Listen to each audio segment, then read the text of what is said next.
So ఇది actually మ్యాపాలజీ అండి. పిల్లలకి కొంచెం ఎడ్యుకేషనల్ గా ఉండే టాయ్ అన్నమాట. ఇది డైరెక్ట్ గా మనం వాళ్ళతోనే డీల్ చేస్తున్నాం అన్నమాట.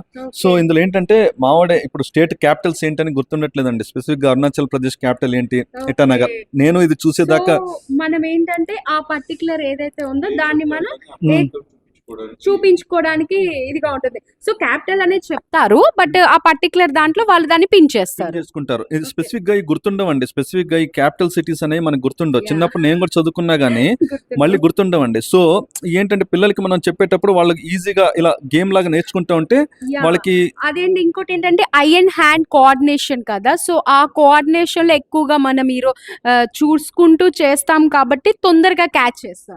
కరెక్ట్ అండి. సో మనకు కూడా ఎగ్జైటింగ్ అనిపిస్తుంది. ఇప్పుడు ఈ క్యాపిటల్ ఇదా అని చూసుకొని చేస్తున్నప్పుడు రికవర్ అంటే బెటర్ గా మెమరీ పవర్ లో ఫిల్ అవుతా ఉంటుందండి. సో నెక్స్ట్ టైం ఎవరిని అడిగినా గానీ ఈజీగా చెప్పడానికి గుర్తుంటుంది. సో ఇలా మ్యాపాలజీలో డిఫరెంట్ ఉన్నాయండి. సో ఇప్పుడు పిల్లలకి విండో ఆర్ట్ అని చెప్పేసి, ఇంకా వరల్డ్ క్యాపిటల్స్ అని చెప్పేసి, ఇది వరల్డ్ అండి ఇది. సో వరల్డ్ అని చెప్పేసి ఇంకా డిఫరెంట్ గా ఉన్నాయి అన్నమాట.